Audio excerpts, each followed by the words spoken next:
क्या आपको पता है कि जो जंगल के टाइगर्स होते हैं वो कैल्विन क्लेन का जो ऑब्सेशन परफ्यूम है उससे अट्रैक्ट होते हैं और ये परफ्यूम उनके लिए इररेसिस्टिबल होता है, जिसके चलते ये लोग अट्रैक्ट होते हैं उस परफ्यूम के तरफ और फोटोग्राफर्स अपना खिंचा करके काम कर लेते हैं। इस सेंट को टाइगर्स को अट्रैक्ट करने के लिए यूज किया जाता है वाइल्ड में। फैक्ट नंबर 17, आपको पता है एक ऐसा पैरासाइट है जो कि जब किसी चूहे के अंदर चला जाए तब उसका जो अंदर बिल्ली का डर होता है वो पूरी तरह से खत्म हो जाता है, लिटरली। टॉक्सोप्लाज्मा गोंडी, ये जो पैरासाइट है कि जब किसी चूहे के अंदर जाता है तो वो पूरी तरह से निडर हो जाता है क्योंकि वो उस पैरासाइट के कंट्रोल में होता है।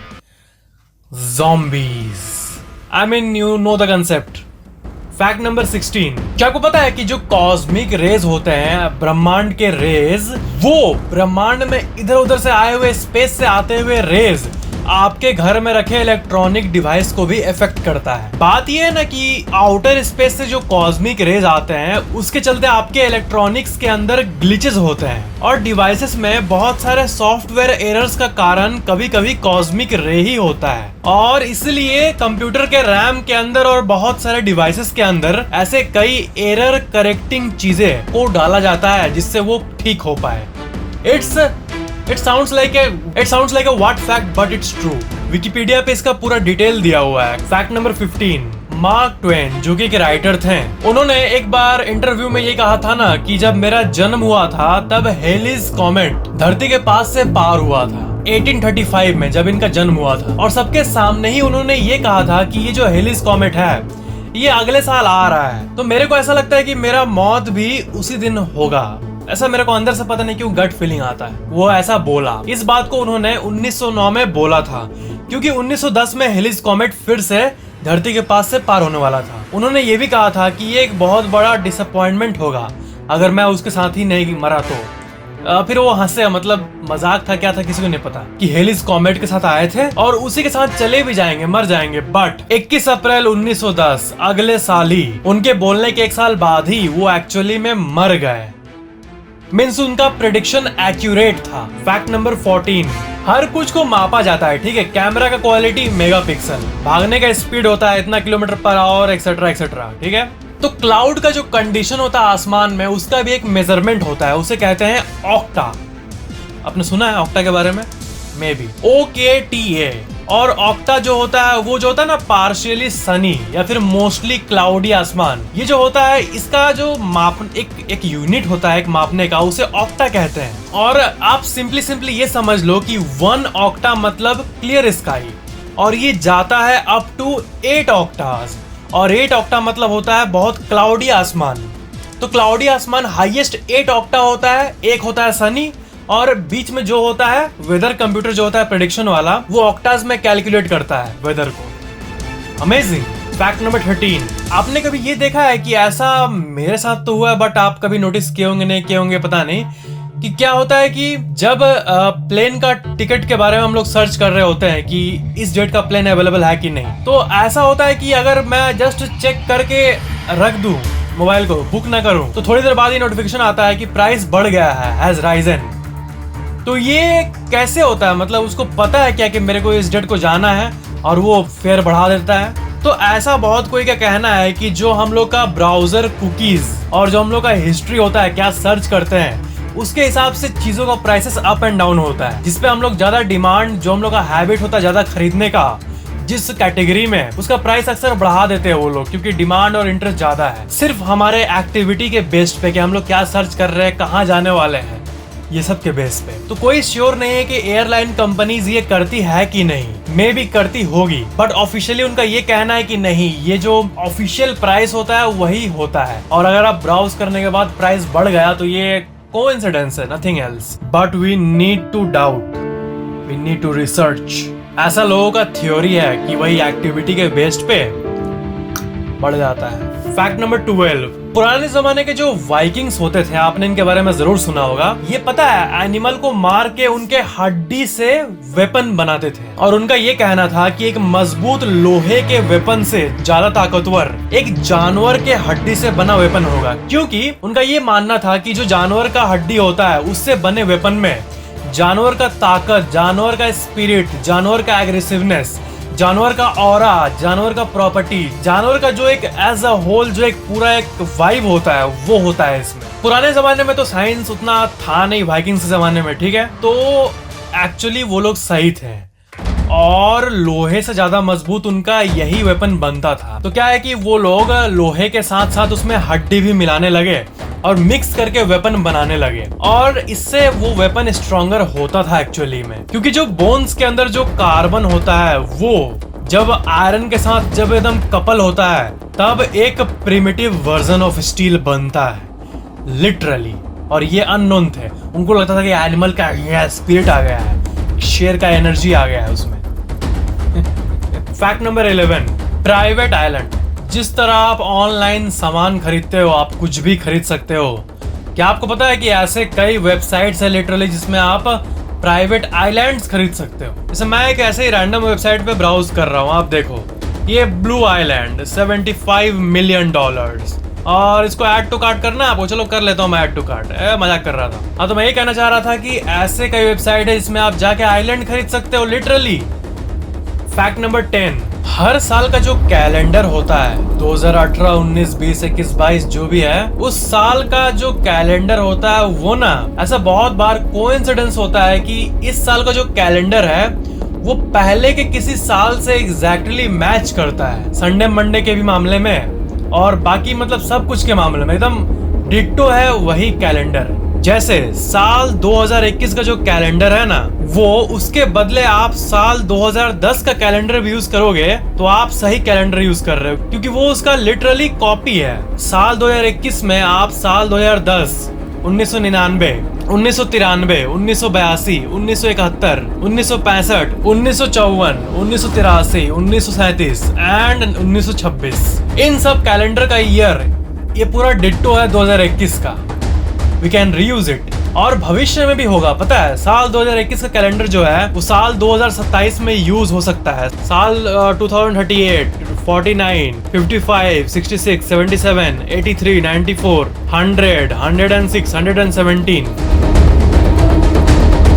फैक्ट नंबर 9, बहुत सारे सर्वे से ये पाया गया है ना कि आप पैसों का खर्च, दो टाइप के लोग होते हैं। एक होता है जो कि दोनों में बैलेंस, अरे पहले फैक्ट तो बता दूं, हाँ। एक होते हैं जो कि पैसे को मटेरियल पोजीशन के लिए यूज करते हैं, चीजों को कलेक्ट करना, खरीदना इनके लिए, और एक होते हैं जो कि घूमने फिरने में, एक्सपीरियंस लेने में यूज करते हैं, अनुभव। तो सर्वे में ये पाया गया है कि जो लोग पैसे का यूज एक्सपीरियंसेस में करते हैं वो लोग ज्यादा खुश रहते हैं इन कंपैरिजन टू दोज जो कि मटेरियल पोजीशन के लिए यूज करते हैं। बट आप में से ज्यादातर लोग शायद बैलेंस्ड होंगे, है ना, मतलब पैसे से आप चीजों को तो खरीदते ही हो बट एक्सपीरियंस भी लेते होंगे, है ना। ये लोगों का सालों का एक्सपीरियंस का सर्वे है, so we should trust it. और बहुत सारे लोग जो 80 साल, 90 साल, 100 साल जी लिए हैं, वो पूरी जिंदगी को जीने के बाद लास्ट में यही एक सीख दिए हैं, बड़ा सा, छोटा बट बहुत इंपॉर्टेंट है अगर एज अ होल देखे लाइफ को, तो कि पैसों का यूज मटेरियल चीजों को कलेक्ट करने से ज्यादा एक्सपीरियंसेस में लगाओ ताकि कॉन्शियसनेस इवॉल्व हो पाए। डीप था। फैक्ट नंबर 8, आपके मन में ये बात कभी आया है कि जो हम लोग सांस लेते हैं, अब मैं ये सांस छोड़ दिया अभी, तो जो हर कोई सांस छोड़ता है इतने दुनिया में इतने लोग, तो क्या ये पॉसिबल है कि जो आप सांस ले रहे हो अभी वो कोई भी बड़े इंसान का नाम ले लो, जैसे किसका नाम लो, जैसे मान लो कोलंबस का नाम ले लिया हमने, ठीक है, तो कोलंबस ने जो सांस लिया था उस टाइम, क्या वही सांस आज की दुनिया में कोई इंसान ले रहा है? क्योंकि सांस छोड़ने के बाद वो एटमॉस्फेयर में ही है ना, वो भले रिसाइकल हो रहा है, कुछ भी हो रहा है, इधर से उधर जा रहा है, बट इसका मतलब ये ट्रू है, क्योंकि इस फेनोमेनन का जिक्र एक किताब में भी किया गया है, इस किताब में, और ये एक बहुत फेमस टॉपिक है, इस बारे में बहुत सारे आर्टिकल निकल चुके हैं। Because a single handful lung of air contains far more molecules of air than the Earth's atmosphere contains lungfuls of air. Every time you take a breath, you are likely inhaling a molecule of gas that was once breathed by any historical figure you can think of. Fact number 7. ये story बहुत ज्यादा चौंकाने वाली है आपको। Army man जो होते हैं, सोल्जर लोग, वो लोग के सेना में आप कभी किसी ऐसे बियर को देखे हो जो कि उन्हीं के जैसा एक्ट कर रहा है? फिल्मों में हो सकता है, बट रियल में एक बियर था जो कि कॉर्पोरल रैंक तक एक आर्मी में गया था। वो उन आर्मी मैन के साथ स्मोक करता था, ड्रिंक करता था, और जब लड़ाई होती थी तब उस जगह पे वो गन्स को इधर उधर करने का काम करता था। और आप इसका एक बार रियल वीडियो देख लो, ठीक है? इसका नाम है वोस्टेक और ये द सोल्जर बियर के नाम से फेमस है पूरे दुनिया में। और अभी आप जो क्लिप देख रहे हो ये उसका रियल क्लिप है। देखो ये कैसे एकदम इंसान की तरह एक्ट कर रहा है। मैंने जब इसके बारे में रिसर्च किया था ना, तो मेरे मन में एक ही बात आया था कि ये जो फैक्ट है ये मेरे पूरे चैनल के सबसे अमेजिंग फैक्ट्स में से एक है, क्योंकि ये 2 पैर में खड़ा होना भी सीख गया था और हक करता था, स्मोक करता था, ड्रिंक करता था। इसका रैंक प्राइवेट, कॉर्पोरल कहाँ तक पहुंच गया था। और जब आर्मी वाले लोग ठंडे में ऐसे ही हाथ सेकने के लिए बैठते थे शाम को कैंप फायर में, तो ये वहां जाके बैठ के भी अपना हाथ सेकता था। और एक बार वही आर्मी का ग्रुप कहीं और गया था और वहां पे एनिमल्स नॉट अलाउड वाला लॉ था। तो इसके पार्टी वाले बोले कि कौन एनिमल? अरे ये तो हमारा प्राइवेट लेवल का आदमी है। एक लेवल होता है ranking private, he is our private. मतलब उसको एंट्री दिलाने के लिए इसको हाई रैंक पे वो पुश कर दिए। और इसका लाइफ टाइम ये बहुत साल ये काम किया और 22 साल की उम्र में वोस्टेक की मृत्यु हो गई। और उसके पहले आर्मी का काम फिनिश करने के बाद ये कुछ साल जू में रहा था एक, और वहां पे वही लोग इससे मिलने जाते थे जो कि आर्मी वाले समय में साथ काम करते थे इसके। Wojtek the soldier bear. Fact number 6, जब गेम रेवेन्यू की बात आती है, जो गेम्स होते हैं, आपको पता होगा ना कि जितने भी मोबाइल गेम्स है, जितने भी पीसी गेम्स है, ये गेम्स कंपनी ऑफ कोर्स आपस में प्रॉफिट के लिए कम्पीट करती है कि किसका गेम ज्यादा बिकेगा। तो ये कंपनीज जो है ये हर एक कंट्री में कंपनी है गेम्स की। इंडिया में बहुत कम कंपनी है जो कि ओरिजिनल गेम्स बनाती है, बट चाइना, यूएसए ये सब में तो बड़े बड़े $billion ऑर्गेनाइजेशंस हैं। तो अगर हम लोग रैंकिंग देखें कि कौन सा देश पूरे धरती पे, कौन सा देश है जो सबसे ज्यादा गेमिंग रेवेन्यू कमा रहा है, क्या आप गेस कर सकते हो? मेरे ख्याल से आपको पता होगा कि कौन सा देश है जहां से सबसे ज्यादा गेम्स आते हैं। Of course it's China. ये आप लिस्ट देख सकते हो। चाइना नंबर 1 पे है, सेकंड में है यूएस, थर्ड में है जापान, फोर्थ में है साउथ कोरिया, फिफ्थ में Germany, UK, France, and the list goes on.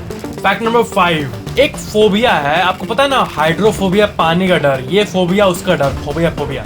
तो अनूप्टोफोबिया एक डिजीज होता है, पता है? अनूप, पता नहीं लड़के का नाम कहां से आ गया इसमें, अनूप्टोफोबिया। तो अनूप्टोफोबिया मतलब fear of staying single. Really मतलब जो लोग सिंगल रहने से डरते हैं, एक फोबिया होता है, वो लोग जिंदगी में कभी सिंगल रह नहीं पाते हैं। मतलब जिंदगी नहीं, मतलब वही जवानी में, उन्हें अनूप्टोफोबिया होता है। Anuptophobia is the irrational fear of staying single और of not being in a romantic relationship with anyone. जो लोग इस कंडीशन से सफर करते हैं वो लोग इंटेंस एंजाइटी को फील करते हैं और वो लोग अकेले नहीं रह पाते हैं, और ऐसे लोग कभी सिंगल नहीं रह पाते हैं। और ऐसे एक और फोबिया होता है, अजीब सा फोबिया, कि आप बिलीव करोगे क्या किसी इंसान को अपने घर से डर लग सकता है? Is this a joke? But it's a fact that oikophobia is the fear of one's home really. रियली जितने फोबियाज होते हैं ना, आपको पता है ये सीरियस डिजीजेस होते हैं, मजाक नहीं है ये, मतलब ये सब रियल है। एक फोबिया का पूरा डिक्शनरी आता है, इसमें हजारों टाइप के फोबियाज होते हैं, उसमें से सबसे स्ट्रेंज वन है ये ऑक्टोफोबिया, अपना ये अनूप भाई फोबिया। लड़के का नाम ढुका दिया अनूप। नो, किसी का अनूप नाम है तो I am sorry for it. Fact number 4, आपको मैं ये फैक्ट पहले भी बताया हूं कि लड़कियां कितने बार दिन में शीशे को चेक करती है, ठीक है, अपना फेस चेक करने के लिए। तो ऐसा ये होता है ना, रिसर्च वो अपडेट होते रहता है साल दर साल। तो जो लेटेस्ट रिसर्च है उसके हिसाब से ना, women check their reflection 8 times a day.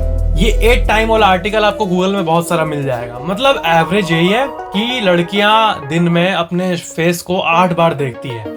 Just glance होके पार होना वो नहीं, देख के बैठना, थोड़ा घूरना और बहुत मतलब देर तक अच्छा खासा देखना। ये जो सेशन होता है, एक देखने वाला सेशन, ये 8 टाइम्स होता है लड़कियों का। इसका आंसर आप लोग ही मुझे बता दो लड़कियां। फैक्ट नंबर 3, जितने भी फल है दुनिया में उसमें से स्ट्रॉबेरी वही एक ऐसा फल है जिसका जो बीज होता है वो फल से बाहर होता है। बाकी दुनिया में जितने फल है ना सबका अंदर होता है बीज, ठीक है। Strawberry is the only fruit जिसका जो सीड होता है वो आउटसाइड में होता है, and that's a fact. Fact number 2, आपने ये सुना होगा ना, मैं भी कहीं आर्टिकल में देखा हूँ कि इस जगह पर मरना मना है। वो लोग क्लियर नहीं करते कि क्यों मरना मना, मतलब मैं ये सब देखता हूँ तो मुझे गुस्सा आता है। ऐसे बहुत सारे आर्टिकल होते हैं इसमें लिखा रहेगा इस जगह पर मरना मना है। अबे बता तो क्या कैसे एक्सप्लेनेशन। तो बात ये है ना कि एक रियल चीज होती है। नॉर्वे जो जगह है ना वहां पर एक लॉ है, आप विकिपीडिया पे देखो, प्रोहिबिशन ऑफ डेथ, मतलब वहां पर कोई मरता नहीं है। और जब किसी को सीरियस बीमारी होता है और वो मरने वाला होता है कुछ दिनों में, उसको कहीं और भेज दिया जाता है, नॉर्वे में नहीं मरने दिया जाता है। ऐसा क्यों होता है? इसका एक क्लियर एक्सप्लेनेशन ये है कि परमाफ्रॉस्ट, ये उस कंडीशन को कहते हैं ना जब इतनी ठंड होती है कि जो मिट्टी होती है वो पूरी तरह से जम जाती है, और जब मरते हैं तो कब्रिस्तान में गाड़ दिया जाता है। तो जब मिट्टी ही जमी हुई है तो वो डिकम्पोज होगा नहीं शरीर, और सालों तक शरीर एकदम वैसे का वैसे ही पड़ा रहेगा। मतलब वो गाड़ने के लिए अप्रोप्रिएट प्लेस नहीं है वो बिल्कुल भी, नॉर्वे। इसलिए वहां पर प्रोहिबिशन ऑफ डेथ है और वहां किसी को मरने नहीं दिया जाता है। और अगर कोई मर भी गया तो उसे कहीं और जाके बरी किया जाता है। ये है वहां पे। यहाँ पर मरना मना है, ये पता नहीं क्या है, मतलब मरेगा उसके बाद फिर मरा होगा पता नहीं क्या सजा देगा। फैक्ट नंबर 1, आईफोन के बारे में हर कोई जानता है, बट मेरे मन में, मैं जब सो रहा था ना तो मेरे मन में एक आइडिया है, आईफोन का नाम आईफोन क्यों है? इस आई का मतलब आखिर कोई क्यों नहीं जानना चाहता है? आईफोन बहुत कोई के पास है, बट मैं बोल रहा हूँ कि आईफोन में आई का जो मीनिंग है, रियल मीनिंग, वो बहुत कम जन को पता है। सच कहूँ तो मेरे को भी पता नहीं था। मैं जब रिसर्च किया तब मेरे को इसका आंसर मालूम हुआ। तो आईफोन का आप ऑफिशियल विकिपीडिया पेज देखोगे तब उसमें लिखा हुआ है अकॉर्डिंग टू स्टीव जॉब्स, उनके अनुसार जो आई वर्ड होता है हर चीज में, iMac, iPod, iPhone, iPad, this stands for internet, individual, instruct, inform, inspire. IPhone का इतना मतलब होता है, एक मीनिंग नहीं है इसका, बहुत मीनिंग है। मतलब आईफोन मतलब होगा इंटरनेट फोन, फिर आएगा आईफोन, इंडिविजुअल फोन, मेरा फोन, फिर आएगा इंस्ट्रक्ट फोन, फिर आएगा इन्फॉर्म फोन, फिर इंस्पायर फोन। मतलब पॉजिटिव चीजें जो है, आई का मतलब वो होता है। और according to Steve Jobs officially ये होता है आई का मतलब जो आपने अभी देखा, internet, individual, instruct, inform, inspire. इस वीडियो को लाइक जरूर करना, और मैं लाइक एम्स कम रखता हूँ बट सोच रहा हूँ कि इस बार ऐसा रखूं जो कि हो सके 1-2 दिन में, मतलब हो सके 1-2 दिन में पॉसिबल हो। तो मेरे को लगता है कि 400K likes means 4 lakh likes का गोल रखते हैं, और मेरे को लग रहा है कि ये हो जाना चाहिए 2 दिन, 3 दिन, 4 दिन के अंदर 400K लाइक्स। तो जल्दी से लाइक मारो और इस वीडियो को 400K लाइक तक पहुंचाओ, और वीडियो को शेयर जरूर करना, और वीडियो कैसा लगा नीचे कमेंट जरूर करना। और अगर आप नए हो तो आप चैनल को सब्सक्राइब करके बेल आइकन जरूर ऑन कर लेना, ऐसे ही और इंटरेस्टिंग वीडियोस के लिए। Thank you so much for watching this video.